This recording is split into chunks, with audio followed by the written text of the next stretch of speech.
عليكم ورحمة الله وبركاته.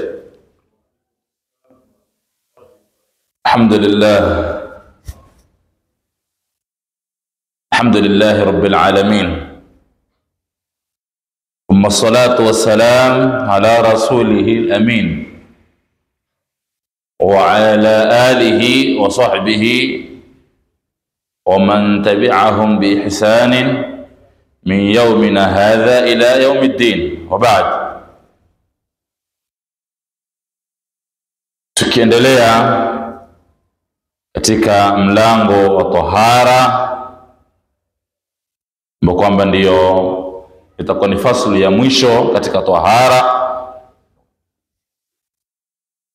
baada ya kueleza yale mujibatul ghusli, mambo yanayomlazimu mtu kuoga yakimpata katika Uislamu, na tukaona ambapo kwamba ilikuwa hayako katika kitabu, lakini katika njia ya kufaidishana, na mambo gani au ni maji aina gani yanamtoka mwanadamu, na ni kwa nini tunaoga wakati tutakapotokwa na maji ya uzazi, na kwa nini tunapotokwa na yale maji aina tatu hatuoge, na ili hali njia zake zote ni moja. Tukaona namna ambapo kwamba ulama rahimahumullah walivyotueleza. Faslu fi nawaqidhil udhu'i. Hii ni faslu, yani ni kigawanyo katika yanayoharibu udhu. Wanatuambia wayanqudhul udhu'a, na uharibu udhu al-khariju min ahadi as-sabilaini al-qubuli au ad-duburi ala ma kana. Hii ni ya kwanza. Ya pili, wayanqudhul udhu'a aidan zawalul aqli binawmin au ghairihi illa nawma mumakkinin maq'adatahu min al-ardh. Yani maashara al-muslimin, tukisema nawaqidul udhu'i tunapendelea hiya al-asbab allati yantahi al-udhu biwujudi wahidin minha. Tukisema maana ya nawaqidul udhu, tunapendelea ya kwamba ni yale mambo ambayo yanayosababisha moja katika hayo yakapatikana kwa mtu, inakuwa ni sababu ya udhu wake kumalizika. Wa hiya arba'atu, nayo hayo mambo yenyewe yanayosababisha udhu wako kumalizika pale pale ni mambo manne. Jambo la kwanza, wayanqudhul udhu'a al-khariju min ahadi as-sabilain, inayoharibu udhu, jambo la kwanza ni chenye kutoka min ahadi as-sabilain, moja katika njia mbili, akizikusudia al-qubul au ad-dubur, tupu ya mbele au tupu ya nyuma. Moja katika hizo kikitoka alama kana, kwa namna yote itakachokuwa hicho chenye kutoka. Lakini wanatuambia ni al-khariju ni yaqina min ahadi sabilaini, kiwe ni yaqini kile ambacho kwamba kilichotoka ni hakika kweli kwamba hichi kitu kimefanya nini, kimetoka. Ndio yule sahaba anamwambia Rasulullah, mimi nikiingia katika swala na hisi kama kuna kitu kimetoka, yani kama upepo. Mtume sallallahu alaihi wasallam akamwambia usitoke mpaka uwe na yakini kwamba kitu kimetoka, au usikie harufu.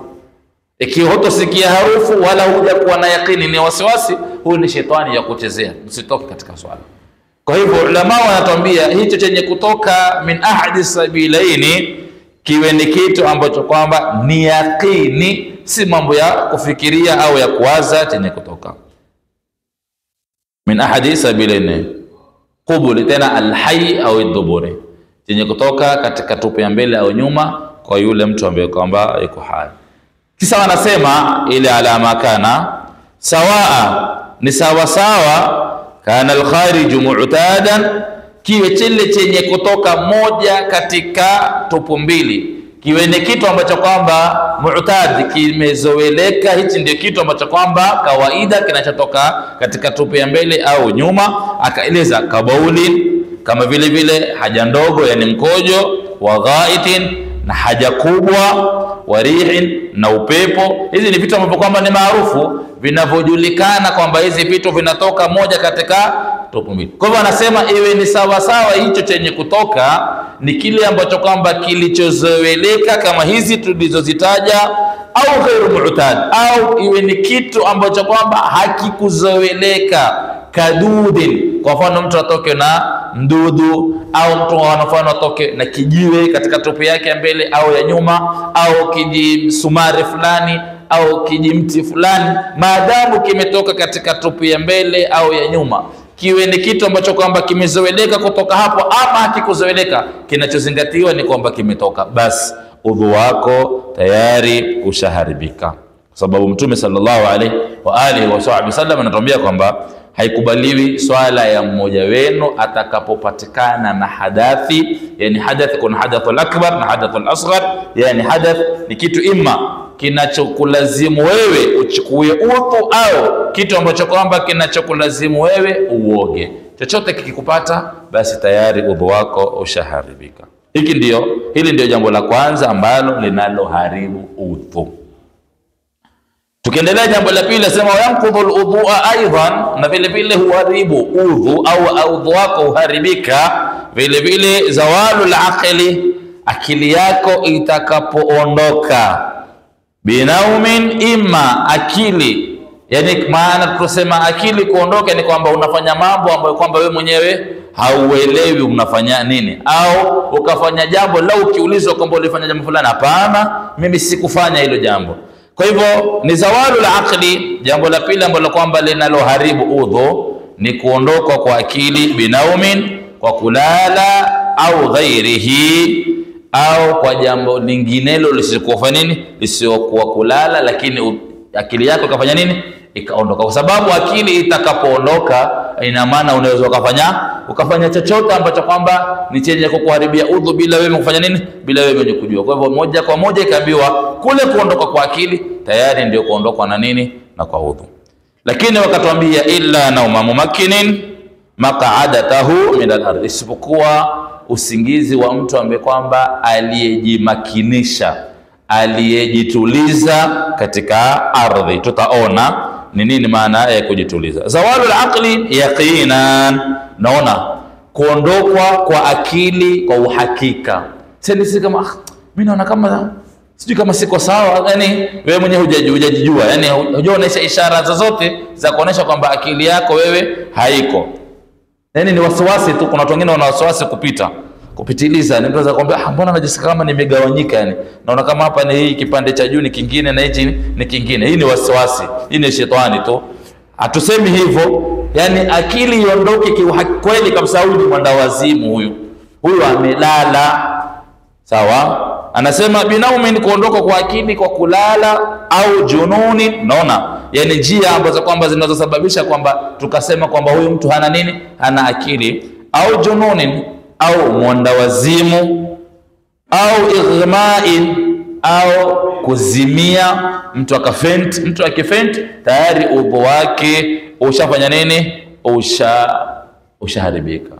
Au mtu kujipigia makelele, yona hiki sijafanya nini, hii tayari ni ishara ya kuonesha kwamba huyu mtu akili yake haziko. Au sukurin, au ulevi. Mtu automatical akichatumia ulevi atazungumza, atafikiria, atawaza, atafanya nini, atasema maneno ambayo kwamba yeye mwenyewe ule ulevi utakapokuwa muondoko kimuuliza anafanya nini, hawezi kukwambia wala hawezi kukubali kwamba yeye alisema kitu kama hicho. Kwa hivyo tumeona kwamba maashara muslimin ni kumbe kuondoka kwa akili imma ni kwa kulala, au ni kwa uandawazimu, au ni kwa kuzimia, au ni kwa nini, ni kwa ulevi. Ikipatikana moja katika haya mambo tayari udhu wako ushaharibika. Na kama alivyosema Mtume sallallahu alaihi wa alihi wa sahbihi wasallama kwamba macho mawili yatakapolala mtu afanye nini, achukue udhu yoyote atakapolala. Na katika namna ya kulala ulama wakatia niko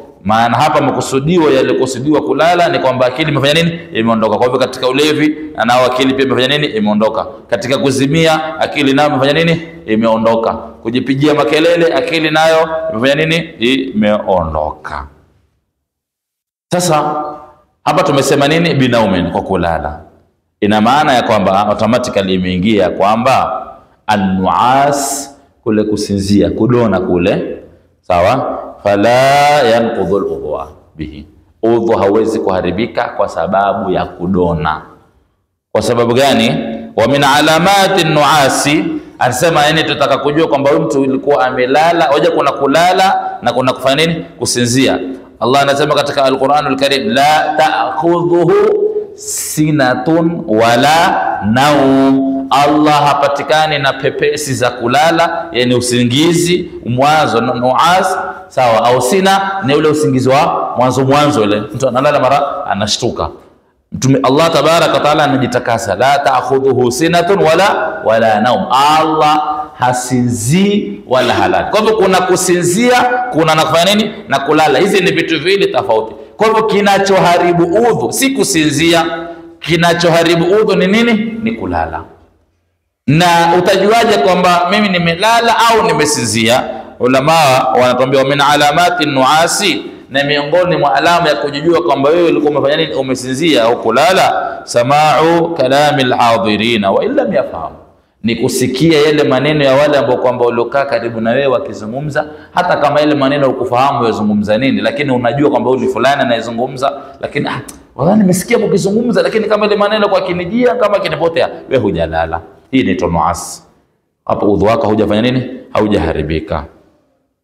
Nasema wa min alamati naum, na miongoni mwa alama za kukuonesha kwamba wewe umefanya nini, umelala, ni arruya, ni kufanya nini, ni kuota. Paka ukaota kwamba uko mahali fulani, umetembea mahali fulani, basi moja kwa moja inaonesha kwamba wewe umefanya nini, umelala.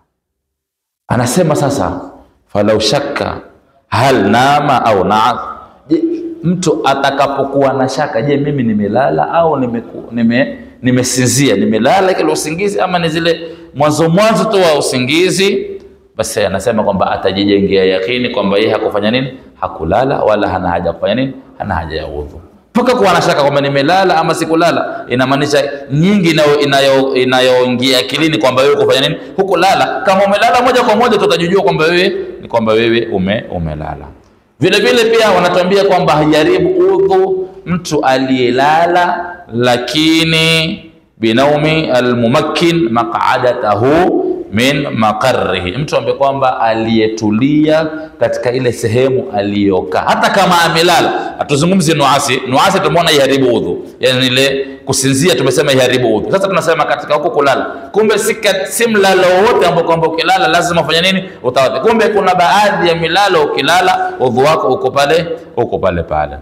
Wanatuambia yote ambaye kwamba atakayekuwa amelala kisha akatulia ile sehemu ambayo kwamba ilikuwa aliyokaa, udhu wake hauharibiki, kama hadithi ya Anas bin Malik radhiyallahu anhu wa arda.